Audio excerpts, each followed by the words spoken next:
नमस्कार, India voice देख रहे हैं आप और मैं हूं आपके साथ तुषार कुमार। तो चलिए, वक्त हो चला है इस समय के बुलेटिन का। तो उत्तर प्रदेश के मुख्यमंत्री योगी आदित्यनाथ इस समय लाइव हैं और क्या कुछ कह रहे हैं आइए आपको सुनवाते हैं। उन्होंने 5 बातें कही थी। उन्होंने कहा है आजादी का अमृत महोत्सव है, आजादी हमने अपनी आंखों से नहीं देखी, लेकिन आजादी के 75 वर्ष के समारोह में हम सहभागी बन रहे हैं। लेकिन यही हमारा केवल मंजिल, यही हमारे मंजिल नहीं है। मंजिल तो हमारी होनी चाहिए कि जब देश अपनी आजादी की शताब्दी महोत्सव मना रहा होगा 2047, तब हम कैसा भारत चाहते हैं। आपके लिए समय है, जो उम्र हमारी आज इस समय है, उस समय आपकी वह उम्र होगी और तब कैसा भारत आपको चाहिए। उस भारत के लिए उन्होंने पांच पंचप्रण की बात की। वे पंचप्रण क्या है? वे पंचप्रण हर भारतीय के लिए महत्वपूर्ण कि आत्मनिर्भर भारत के लिए कार्य करेंगे। आत्मनिर्भर भारत, यह आत्मनिर्भर भारत क्या है? हम अक्सर उसको भूल जाते हैं। राष्ट्रपिता महात्मा गांधी ग्राम स्वराज की बात करते हैं। आप किसी पुराने गांव में जाइए जो थोड़ा भी आधुनिकता से दूर हो, उस गांव में आप देखिए सभी प्रकार की जातियां होंगी। गांव में हर प्रकार के लोग होंगे, नहीं होंगे तो पूर्वजों ने उनको बसाया होगा, या उस गांव के इतिहास के बारे में अगर आप जाकर के देखेंगे, जिस भी किसी जाति का होगा तो उस जाति ने दूसरी जाति के लोगों को भी कुछ बसाया है और फिर वे एक दूसरे के साथ मिलकर उस गांव की व्यवस्था का संचालन करते थे। भारत का गांव कभी भी सरकार पर आश्रित नहीं था। सरकार पर आश्रित उसकी केवल और केवल राजनीतिक दृष्टि से रही होगी, अन्यथा वह सरकार से कोई अपेक्षा नहीं करता। आत्मनिर्भरता का सबसे अच्छा उदाहरण भारत के गांव हुआ करते थे। गांव आप देख सकते हैं, उस गांव में हर जाति के लोग हैं। गांव में गांव का राजमिस्त्री भी है, गांव में गांव का कारपेंटर भी है, गांव में गांव का नाऊ भी है, गांव में मोची भी है, गांव में गांव का बढ़ई भी है, गांव में गांव का यानी सुरक्षा वाले भी हैं, गांव में गांव का पुरोहित भी है, गांव में यानी सब कुछ है। गांव में अपनी खेती बाड़ी में स्वयं करते हैं, पानी के अपने कुएं अपने हैं, बावड़ी है, तालाब है, ये सब कुछ उनका अपना है, अपनी मार्केट है, सब कुछ अपनी व्यवस्था से संचालित करते हैं। एक हमारे गांव का दृश्य था, ऐसा न रहा होगा, लेकिन अपनी खेती बाड़ी से जो अर्जित किया, बाजार ले गए, राशन दिया, राशन के बदले अपना सामान खरीद के लेके आए। ये गांव था। आत्मनिर्भरता कैसे आत्मनिर्भर होगा? ये प्रश्न मेरे सामने भी था 2017 में जब मैं मुख्यमंत्री बना था, कैसे होगा? तो मुझे उस दौरान 2-3 देशों की यात्रा में जाने का अवसर मिला था। प्रदेश देश की उस समय विदेश मंत्री श्रीमती सुषमा स्वराज जी थी। वे स्वस्थ हो गई तो उन्होंने मुझे एक मैसेज भेजा कि म्यांमार में एक इंटरनेशनल बुद्धिज्म का एक समारोह हो रहा है, समिट हो रहा है, उस समिट में आप भारत की तरफ से चले जाते हैं। अब रमून जगह था, तो मुझे बहुत जल्दी में समाचार मिला था, तो मैंने तैयारी की। तो मैं यहां से बैंकॉक गया और बैंकॉक से रमून की फ्लाइट पकड़ी, मैं रमून पहुंचा।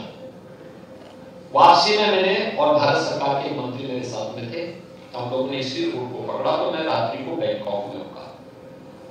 गोरखपुर के काफी लोग बैंकॉक में रहते हैं, उन लोगों से मैं मिला।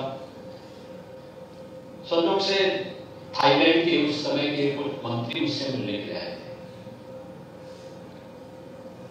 एक समय थाईलैंड ऐसा था कि वो भारत से विपन्न था, गरीब था, आर्थिक रूप से कमजोर था, वहां की करेंसी भारत से कमजोर थी। आज वहां की करेंसी भारत से मजबूत है। मैंने उनसे पूछा इसके बारे में,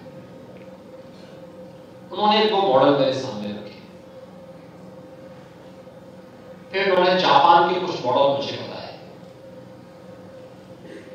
मैं उनको लेके आया, मैंने एक टीम लगाई, तो मैंने कहा जो ये लोग काम कर रहे हैं जापान में या थाईलैंड में या दुनिया के अन्य देशों में, उससे ज्यादा संभावनाएं हमारे पास है। तो हम लोगों ने यहाँ पे उसी पे एक टीम लगाई थी और हमने कहा कि हर जनपद के, हर प्रदेश के हर जनपद की एक मैपिंग कराओ, किसी एक प्रोडक्ट को लेकर के हम इस कार्यक्रम को लेकर के आगे बढ़ेंगे। और तब हम लोगों ने यहां पे चलाया था वन डिस्ट्रिक्ट वन प्रोडक्ट की एक योजना।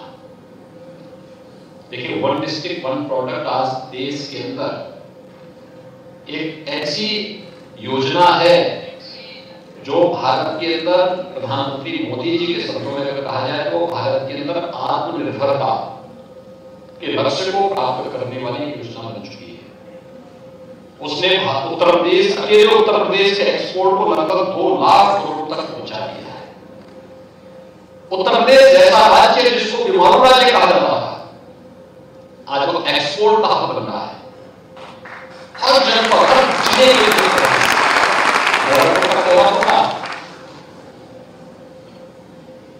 आप लखनऊ का देखेंगे चिकन कारीगरी, आप मुरादाबाद की ब्रास, फिरोजाबाद का ग्लास, अलीगढ़ का हार्डवेयर, मेरठ की स्पोर्ट्स आइटम, यानी दुनिया के अंदर जहां कहीं भी आपको खेल का कोई सामान दिखेगा तो उसमें से दुनिया के अंदर 60 से 75% मार्केट पर मेरठ में बनी हुई सामान का कब्जा है।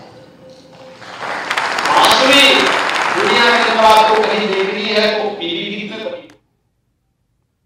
तो उत्तर प्रदेश के मुख्यमंत्री योगी आदित्यनाथ को आप सुन रहे थे। चलिए अब खबरों का सिलसिला आगे बढ़ाते हैं।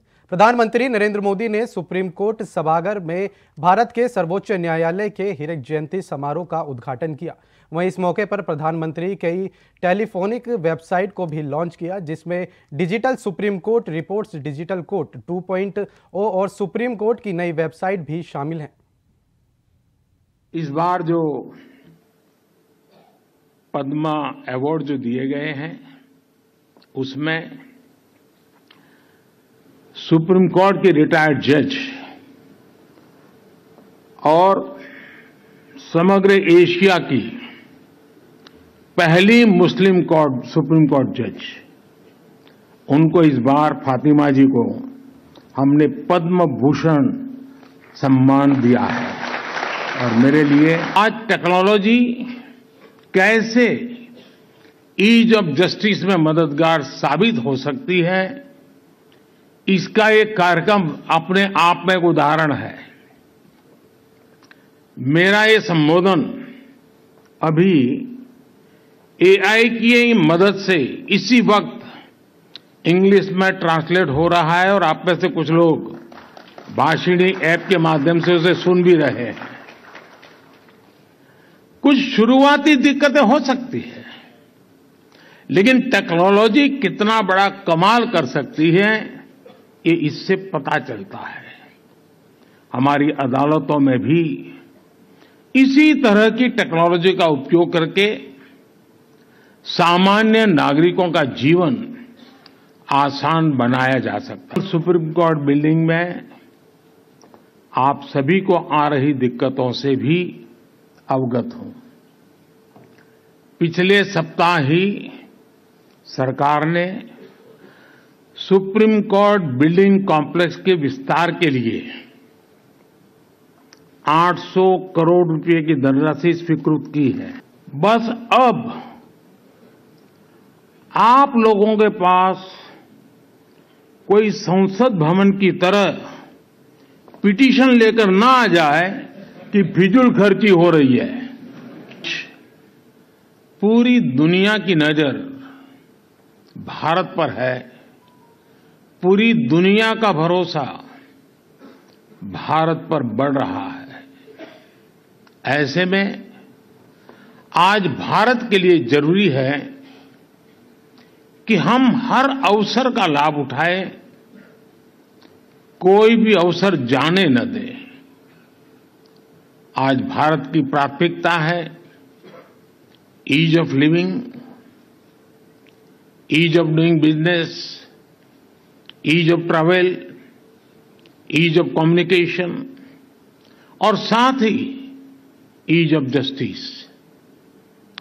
भारत के नागरिक ईज ऑफ जस्टिस के हकदार है और सुप्रीम कोर्ट इसका प्रमुख माध्यम है। साथियों, देश की पूरी न्याय व्यवस्था सुप्रीम कोर्ट के दिशा निर्देशों और मार्गदर्शन, आपके गाइडेंस पर निर्भर होती है।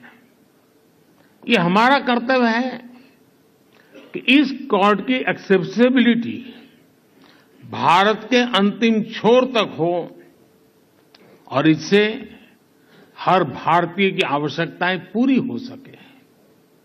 इसी सोच के साथ कुछ समय पहले ई कोर्ट मिशन प्रोजेक्ट के तीसरे चरण को स्वीकृति दी है। इसके लिए दूसरे फेज से 4 गुना ज्यादा राशि को मंजूरी दी गई है। भारत के सुप्रीम कोर्ट ने इन सिद्धांतों के संरक्षण का निरंतर प्रयास किया है। अभिव्यक्ति की आजादी हो, व्यक्तिगत स्वतंत्रता हो, सामाजिक न्याय, सोशल जस्टिस हो, सर्वोच्च न्यायालय ने भारत की वाइब्रेंट डेमोक्रेसी को निरंतर सशक्त किया। भारत की आज की आर्थिक नीतियां कल के उज्जवल भारत का आधार बनेगी। खबर चंडीगढ़ से है, जहां लोकसभा चुनाव को लेकर बीजेपी एक्शन मोड में चल रही है। बता दें कि बीजेपी की जीत सुनिश्चित करने के लिए उत्तर प्रदेश पर सबसे ज्यादा फोकस है। वहीं बीजेपी के लिए उत्तर प्रदेश की लोकसभा सीट की अहम नहीं बल्कि केंद्रीय संगठन की भी यूपी के नेताओं पर भरोसा है। ऐसे में बीजेपी राष्ट्रीय अध्यक्ष जेपी नड्डा ने आगामी लोकसभा चुनाव के लिए राज्यों में प्रदेश चुनाव प्रभारी और सह चुनाव प्रभारी की नियुक्ति की बधाई दी, जिसमें यूपी के बीजेपी के कई बड़े चेहरे शामिल हैं। जयंत पांडे भी बीजेपी में यूपी प्रभारी नियुक्त किए गए।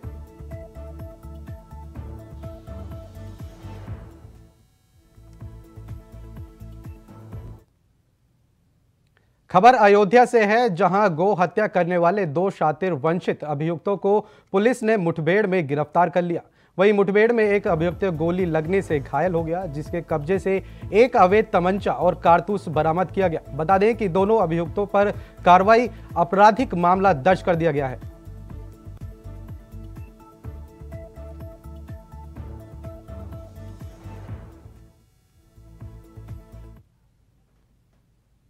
खबर बिजनौर से है, जहां एक युवक ने अवैध संबंधों के शक में युवक की ईंट से वार कर हत्या कर शव को ट्यूबवेल के हौज में फेंक दिया। सूचना मिलते ही मौके पर पहुंची पुलिस ने हत्या करने वाले दोनों नाबालिगों को गिरफ्तार कर लिया। वहीं पुलिस ने शव को कब्जे में लेकर पोस्टमार्टम के लिए भेज दिया और मामला दर्ज कर आगे की कार्रवाई शुरू कर दी। मामला हल्दौर थाना क्षेत्र का बताया जा रहा है।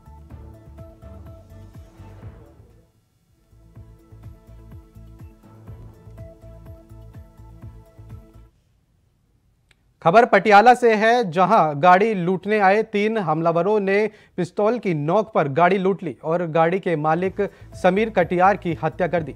साथ ही मौके पर हमलावरों ने एक 32 बोर की पिस्टल के साथ हवाई फायरिंग की। बता दें कि गाड़ी की लूट कर भागने की कोशिश कर रहे थे। हमलावर अपनी कोशिश में नाकाम रहे, क्योंकि गाड़ी लूटने के बाद 100 मीटर दूरी पर गाड़ी क्षतिग्रस्त हो गई। तभी हमलावर गाड़ी छोड़कर भाग गए। सूचना मिलते ही मौके पर पहुंची पुलिस ने गाड़ी से पिस्तौल ले लिया। साथ ही हमलावरों ने हवाई फायरिंग की। उस पिस्तौल की मैगजीन और उसका एक कारतूस भी बरामद किया। वहीं फॉरेंसिक और सीआईए पटियाला की टीम मौके पर पहुंच गई और जांच में जुट गई।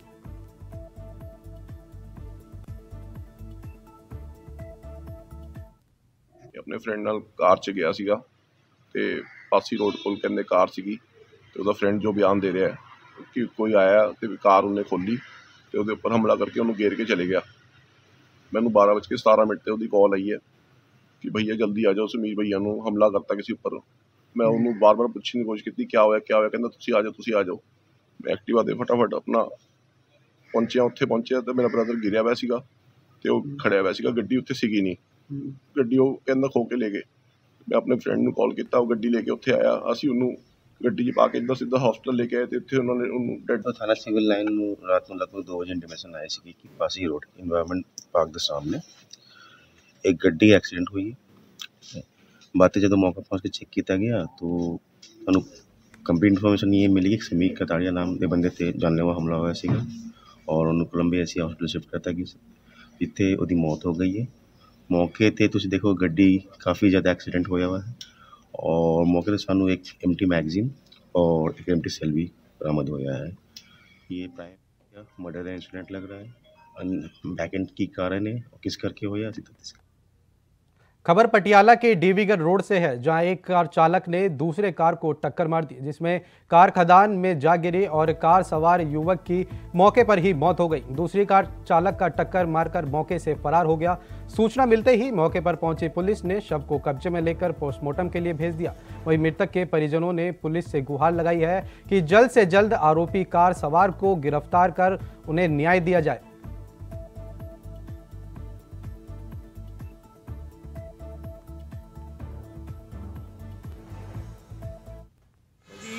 सवेरे 6 ਵਜੇ ਅਸੀਂ ਗਏ ਸੀ ਦੇਵੀਗੜ੍ਹ ਛੰਨਾ ਮੋੜ।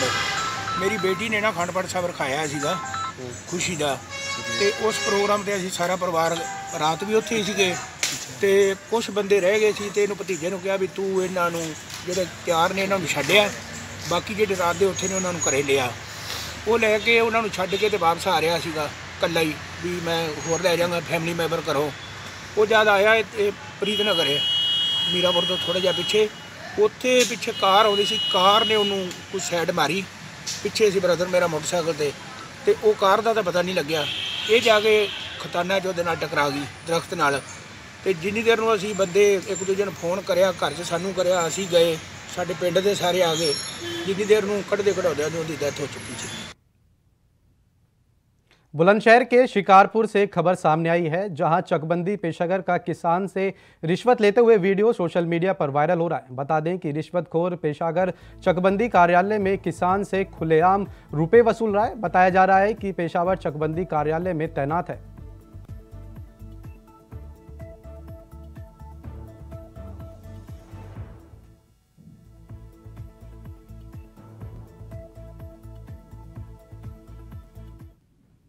खबर फतेहपुर से है, जहां बीजेपी नेता के निर्माणाधीन मकान में बंग धाके के मोहल्ले ने फैला दहशत दी। बता दें कि सूचना मिलते ही मौके पर पहुंची फोर्स जांच पड़ताल में जुट गई। बताया जा रहा है कि जमीन विवाद को लेकर पड़ोसी ने आधा दर्जन लोगों को मारकर दहशत फैलाई।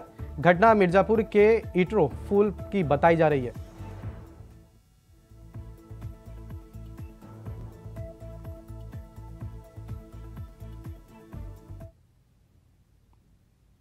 खबर फिरोजाबाद से है, जहां बेटे ने मां की पीट कर हत्या कर दी। बता दें कि हत्या करके बेटा फरार हो गया। साथ ही हत्या से गांव में सनसनी फैल गई। घटना की सूचना मिलते ही मौके पर पहुंची पुलिस ने शव को कब्जे में लेकर पोस्टमार्टम के लिए भेज दिया।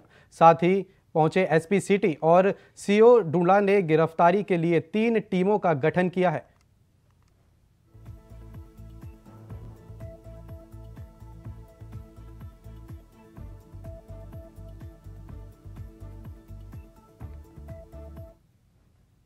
गाजियाबाद के थाना टीलामोड़ पुलिस की टीम ने वंचित 3 अभियुक्तों को गिरफ्तार कर लिया। बता दें कि हत्या के अभियोग में अभियुक्तों को गिरफ्तार किया गया है। वहीं पुलिस ने घटना से मिली ईंट और पत्थर का भी टुकड़ा, साथ ही शव को फेंकने के इस्तेमाल किए जाने वाले प्लास्टिक बैग का भी टुकड़ा बरामद किया गया।